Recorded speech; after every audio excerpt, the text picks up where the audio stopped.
If you want your life to look like this, you also have to be prepared for it to look like this. And that is exactly what we'll be talking about today. I'll be going over 5 different struggles and the coping mechanisms of things that we face when we study abroad.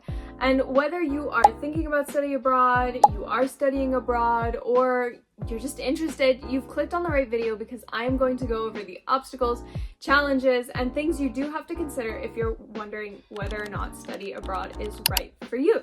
My name is Lena and I am a study abroad student, obviously. I study abroad in Spain and I've been here for 3 years now, so I've kind of got a gist of what can be the most challenging parts. I also am here on YouTube documenting it all. I document my studies, my study abroad life, any traveling I do. So if you're interested in any of that, make sure you click subscribe right before we get into the struggles.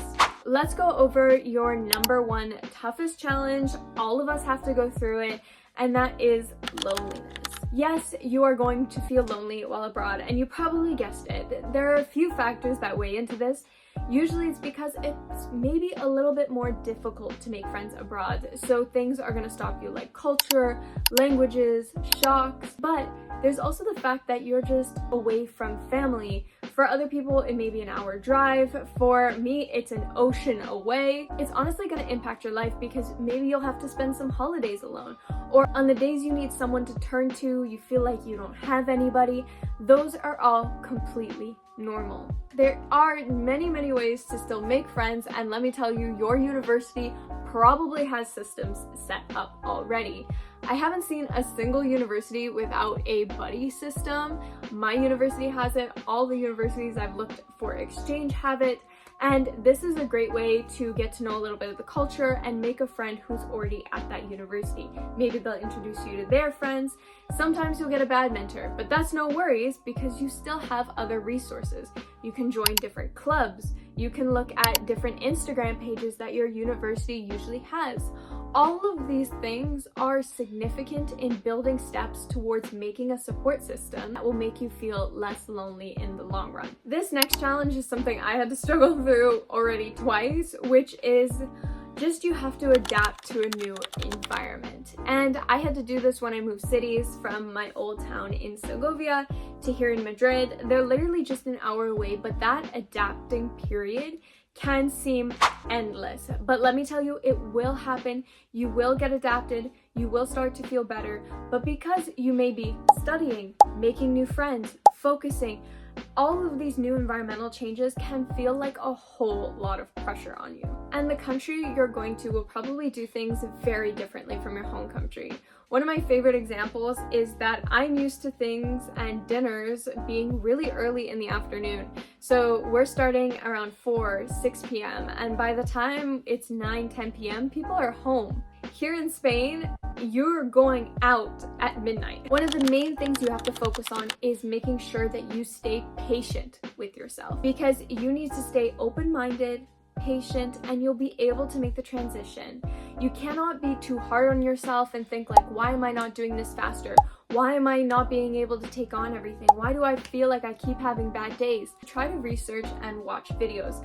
There are plenty of videos online here. People are probably making from your target university. People's making videos of like the do's and don'ts of different countries. Maybe you want to look at a few of those before coming because it can ease the adapting period. If you're a study abroad student or have another concern, leave me a comment down below that lets me know what is your biggest challenge or what are you most concerned about. I'd love to hear from you guys and maybe I can give you some words of encouragement down below. Our third obstacle is financial stress. It is going to probably be way more expensive than you think it is, especially depending on what type of country you go to. So make sure you do your research beforehand. I got super lucky. Living in Spain, groceries are quite cheap. What are the regular costs of bills, groceries, necessities? You'll also face a lot of pressures to make new friends and try new things, especially during the beginning. Maybe your friends are willing to pay for a $20 entrance fee to the club and you don't have the funds for that, but you should not allow yourself to feel pressured to pay that money just so you can have a few extra friends. My tip that goes straight into that is to try to find fun and free activities to do with your friends. Whether that's going on a walk in a park, watching a movie together, things like that are free, fun, and you can still make friends that way without having to pay any considerable amount. My second coping tip is to make sure you are budgeting. Don't be afraid to actually check your finances. A lot of people don't do this, I know, and it can be scary to see how much you're spending a month, but if you want to lessen your financial stress, you have to increase your financial knowledge. And the first thing you need to do is understanding how much you spend. The next obstacle you're going to face is going to be with languages. And let me tell you that this can be a frustrating experience. I've had my fair share, and one of my best examples is my first time at a hairdresser here in Spain. I did take 6 years of Spanish classes and I am at a decent level, but yes, I don't have all the vocabulary to explain my hair. My hairdresser actually started making fun of me in front of me to the other hairdressers. I could not imagine that that was the type of service I got, but sometimes that is the reality of having a language barrier. Another reality you'll have to face when there's a language barrier is that you probably won't make that many local friends. Even though I can speak Spanish, I still don't even have that many local friends from Madrid who don't even go to my university. I've met people, but usually they're fluent English speakers and don't really care to speak for me in Spanish.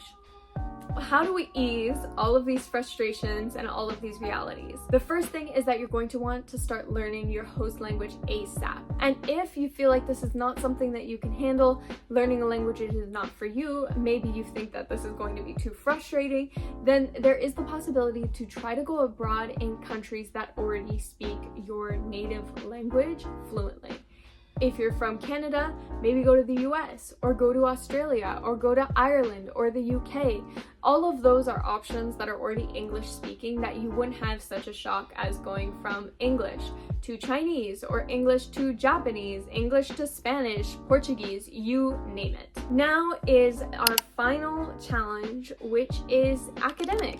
Sometimes you are going to be put in a country with a different academic standard than yours. We assume studying abroad is all fun and traveling and whatever you want it to be, but the reality is you're going to spend majority of your time studying. Of course, only if you want good grades.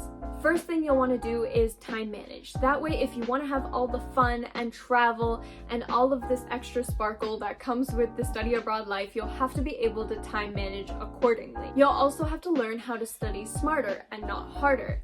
I actually have a video on this that I will link in the description and here in the little cards, so you can check out about different study methods to use. These have gotten me through my study abroad, and I hope maybe they can help you as well.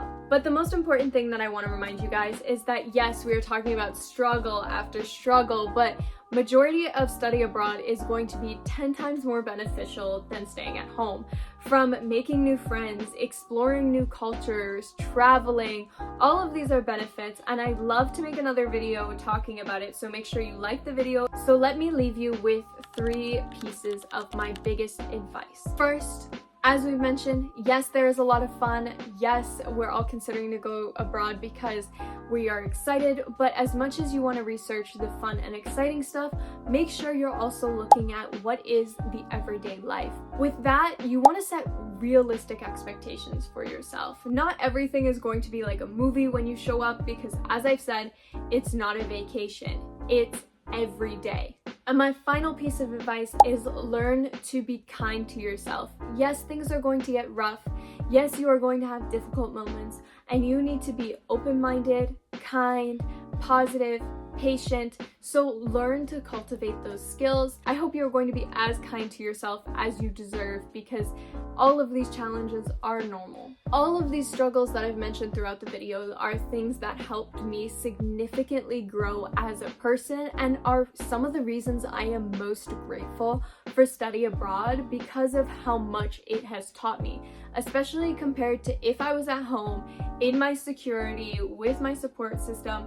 I would have had not nearly as much growth as every challenge I have faced in my 3 years here. So before you leave, make sure to hit that subscribe button for more study abroad content, and to check out my Instagram if you want to see any more cool, fun, exciting content there.